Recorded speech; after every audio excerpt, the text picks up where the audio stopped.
বিসমিল্লাহির রহমানির রহিম। উপস্থিত সাংবাদিক ভাইয়েরা এবং উপস্থিত আমার দলীয় নেতৃবৃন্দ, আসসালামু আলাইকুম।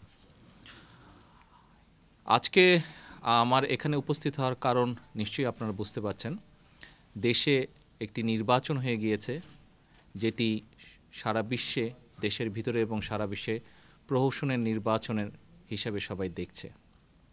সেই নির্বাচনে কি হয়েছে দেশে, কম বেশি সকল কিছু আপনারা এরই মধ্যে জানতে পেরেছেন। এই নির্বাচন নিয়ে আমি আমার পক্ষ থেকে এবং আমার দলের পক্ষ থেকে কিছু বক্তব্য আপনাদের মাধ্যমে, সাংবাদিক ভাইদের, এখানে উপস্থিত সাংবাদিক ভাইদের মাধ্যমে, মিডিয়ার মাধ্যমে আমার দেশের মানুষ এবং আমার নেতাকর্মীদের সামনে উপস্থিত করতে চাই। বিসমিল্লাহির রহমানির রহিম। প্রিয় সাংবাদিক ভাই ও বোনেরা, আসসালামু আলাইকুম। বাংলাদেশের ভয়ানক এই দুর্যোগকালীন সময়ে বর্তমানে যেন ন্যায়ের সাথে অন্যায়ের, সত্যের সাথে মিথ্যার এবং জনগণের আকাঙ্ক্ষার সাথে একটি রাজনৈতিক গোষ্ঠীর ক্ষমতার মোহের লড়াই চলছে। বিএনপি নেতৃত্বাধীন 18 দলীয় জোটের আহ্বানে সাড়া দিয়ে প্রহসনের নির্বাচনকে প্রতিরোধ, প্রতিহত ও বর্জন করায় গণতন্ত্রকামী সমগ্র দেশবাসী এবং 18 দলীয় ঐক্যজোটের তৃণমূল সহ সকল স্তরের নেতাকর্মীদেরকে জানাই আন্তরিক ধন্যবাদ এবং অভিনন্দন। সাধারণ জনগণ ঘরে বাইরে সর্বত্র তাদের অধিকার হরণের এ নির্বাচনের বিরুদ্ধে যে দৃঢ় অবস্থান নিয়েছেন, তা একাধারে রাজপথে থাকা আন্দোলনরত নেতাকর্মীদের যেমন অনুপ্রেরণাদায়ক, তেমনি এদেশের গণতন্ত্রকে সমুন্নত রেখে মুক্ত আদর্শ ও চিন্তা প্রকাশের সহায়ক। ব্যক্তিগত ও দলীয় স্বার্থের ঊর্ধ্বে উঠে দেশ ও দেশের মানুষের জন্য আমাদের এই ঐক্যবদ্ধ আন্দোলনের সাফল্য ইনশাল্লাহ অনিবার্য। প্রহসনের এই নির্বাচনকে কার্যত রুখে দেওয়ার মাধ্যমে দেশবাসী একটি লক্ষ্য অর্জন করল মাত্র। এটি চূড়ান্ত সাফল্য নয়, বরং চলমান স্বৈরাচারী বিরোধী আন্দোলনের প্রক্রিয়ার একটি অবিচ্ছেদ্য অংশ এটি। আমাদের সবার মূল লক্ষ্য নিরপেক্ষ তত্ত্বাবধায়ক সরকারের দাবি আদায় করে গণতন্ত্রকামী মানুষের চেতনার প্রতিফলন ঘটানো। সেই অভীষ্ট গন্তব্যে না পৌঁছানো পর্যন্ত সর্বাত্মক আন্দোলন অব্যাহত থাকবে। আমাদের মাঝে অনেকেই দিনের পর দিন ধরে সংগ্রাম করেছেন রাজপথে, আর তাদের সাথে রয়েছে সকল শ্রেণী ও পেশার আরও কোটি কোটি মানুষের সমর্থন, প্রেরণা, উচ্ছ্বাস ও দোয়া। আমি বিশেষভাবে বলতে চাই, সরকারের বাক স্বাধীনতা হরণের সকল অপচেষ্টার মাঝেও অনেক গণমাধ্যম যেভাবে বস্তুনিষ্ঠ সংবাদ পরিবেশনে দায়বদ্ধতা অব্যাহত রেখেছেন, তাতে মুক্তিকামী বাংলাদেশিরা আজ অনুপ্রাণিত। আওয়ামী স্বৈরাচারী সরকারের বিরুদ্ধে আমাদের এই আন্দোলন ইতিমধ্যে অনেক হতাহতের ঘটনা ঘটেছে।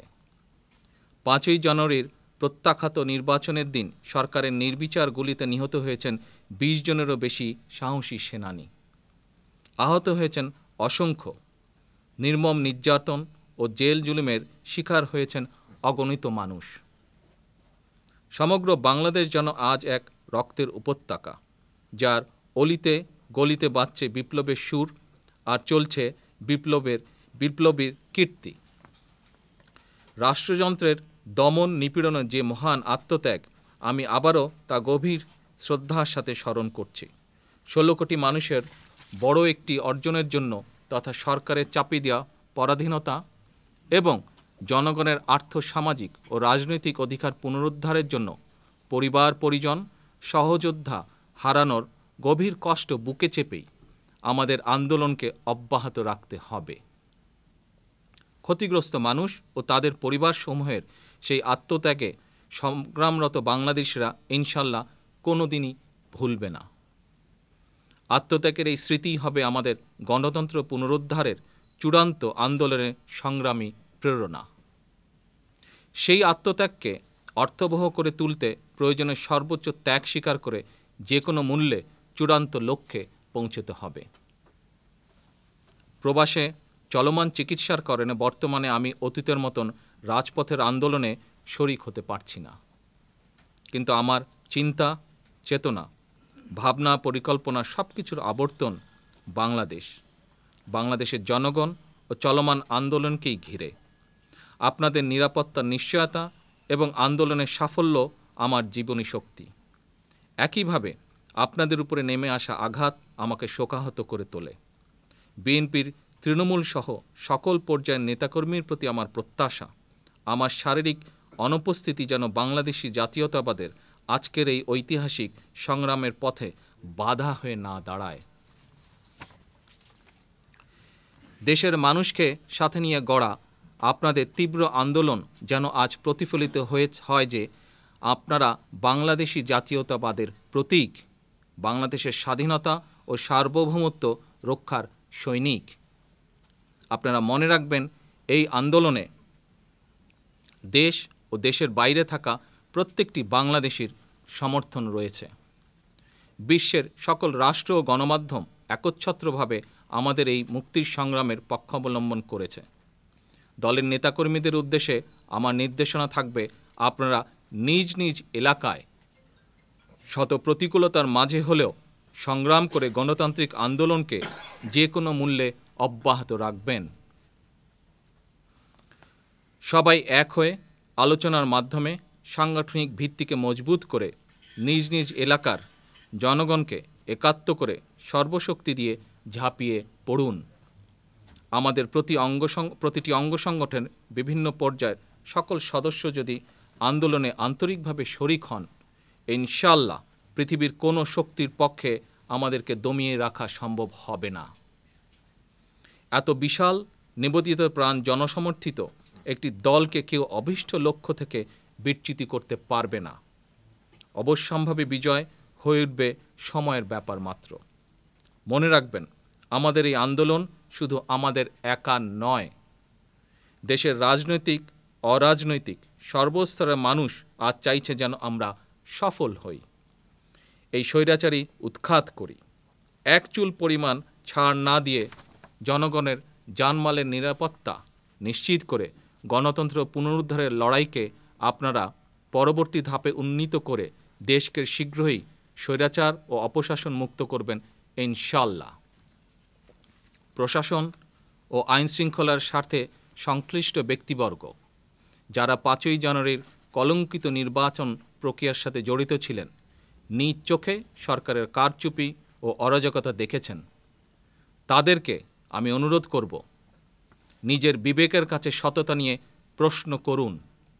আপনারা কাদের পক্ষ হয়ে কাদের বিপক্ষে কাজ করছেন? আপনাদের দায়বদ্ধতা কি জনবিচ্ছিন্ন সমর্থনহীন সরকারের প্রতি, নাকি নিষ্পেষিত গণমানুষের প্রতি? দেশের অর্ধেকেরও কম আসনে অনুষ্ঠিত ন্যাক্কারজনক নির্বাচনে যখন শতকরা 5 ভাগেরও কম ভোট পড়ে, অর্থাৎ সমগ্র দেশের শতকরা 2 ভাগেরও কম মানুষ যখন 5 বছরে একবারের জন্য ভোটাধিকার প্রয়োগ করতে পারেন, সেই ভোটারদের আবার প্রায় সবাই যখন হয় অবৈধ সরকারের জাল ভোটার, দলীয় কর্মী ও ক্যাডার বাহিনীর সদস্য, তখন দেশের জন্য নেওয়া শপথের সম্মানে হলেও আপনাদের উচিত নিজেদের কর্তব্য ও কর্মকাণ্ডকে নিয়ে নতুন করে ভাবার।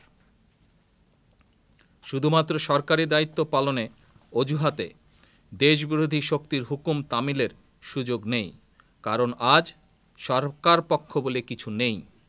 পক্ষ শুধু গণবিরোধী স্বৈরাচারী বনাম দেশের মানুষ। ভেবে দেখুন আপনারা কোন পক্ষে থাকবেন। স্বৈরাচারীদের সূর্য অস্তগামী দেখেও যদি মানুষের পক্ষে থাকার সঠিক সিদ্ধান্ত নিতে না পারেন, তাহলে আপনারা কিন্তু ইতিহাসের পাতায় দায় এড়াতে পারবেন না।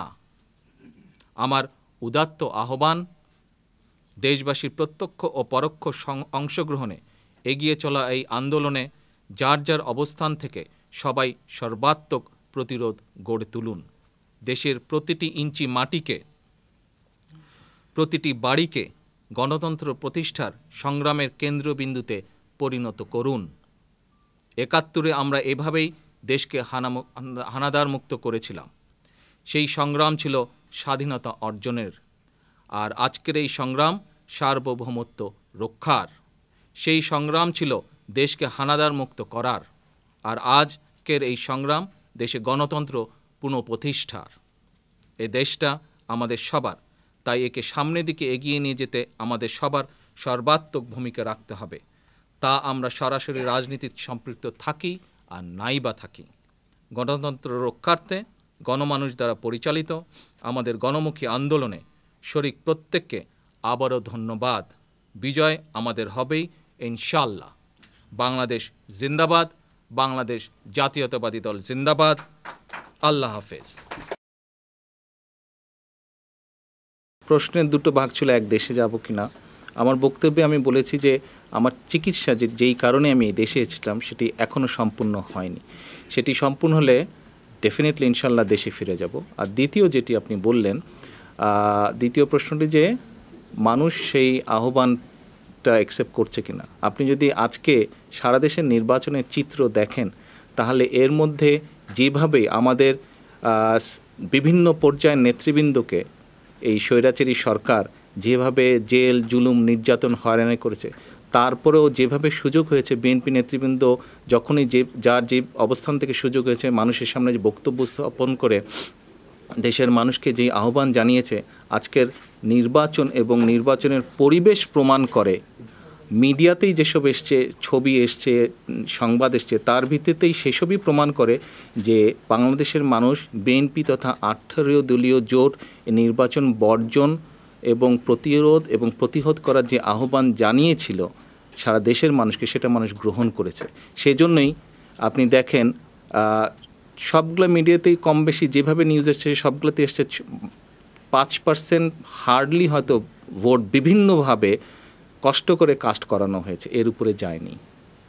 ডেফিনেটলি বাংলাদেশে মানুষ গণতন্ত্র পছন্দ করে এবং এই মুহূর্তে গণতন্ত্র বাংলাদেশে বন্দী। আমরা সেই গণতন্ত্রকে যাচ্ছি যেই গণতন্ত্রের ফলে মানুষ নিজের মত নিজে প্রকাশ করতে পারবে, নিজের অধিকারের কথা নিজে পরিষ্কারভাবে বলতে পারবে, জেল জুলুম বা মিডিয়া বন্ধের ভয় থাকবে না, সেই বিপ্লব। ভিডিও বার্তাকে আওয়ামী লীগ অভিযোগ করছে নির্বাচনকালীন সময়ে সহিংস আন্দোলনের আপনি ডাক দিয়েছেন, ওই প্রশ্ন আগের প্রশ্নের সাথে মিলিয়ে এটাকে আপনি কিভাবে ব্যাখ্যা করবেন? এটা দেশের মানুষের উপরে ছেড়ে দিলাম এই বিচারের ভার, এটা দেশের মানুষই বিবেচনা করবেন। দেখুন, আমার যদি গতদিনকার বক্তব্যটা আপনি খেয়াল করে থাকেন, সেখানে বলেছিলাম যে গণতন্ত্র রক্ষার জন্য 2008 সালে যদিও সেই নির্বাচনটি প্রশ্নবিদ্ধ ছিল, তারপরেও গণতন্ত্র রক্ষার জন্য আমরা সংসদে গিয়েছিলাম, সেই নির্বাচনকে আমরা মেনে নিয়েছিলাম। নির্বাচনের ফলাফল এখনও আমাদের কাছে প্রশ্নবিদ্ধ, অনেকের কাছেই। তো আর এই যে প্রহসনের নির্বাচন গতকাল হয়ে গিয়েছে, প্রহসনের নির্বাচনের মাধ্যমে যারা ক্ষমতায় আসে ডেফিনেটলি তারা বৈধ সরকার নয়। তো বৈধ যে না, তার সাথে আর আলোচনার কি কারণ থাকতে পারে? জনগণ তো আজকে ভোটে অংশগ্রহণ না করার মাধ্যমেই জনগণ বলে দিয়েছে যে বিএনপি যেদিকে যাচ্ছে বা বিএনপি যেসব স্টেপস নিয়েছে বা বিএনপি যেই জনগণের যেই দাবি জনগণের সামনে উপস্থাপন করেছে, that is very much correct. তো এখন তত্ত্বাবধায়ক আন্ডারে একটা কেয়ারটেকার নিরপেক্ষ তত্ত্বাবধায়কের আন্ডারে নির্বাচনই হচ্ছে একমাত্র সলিউশন। Thank you.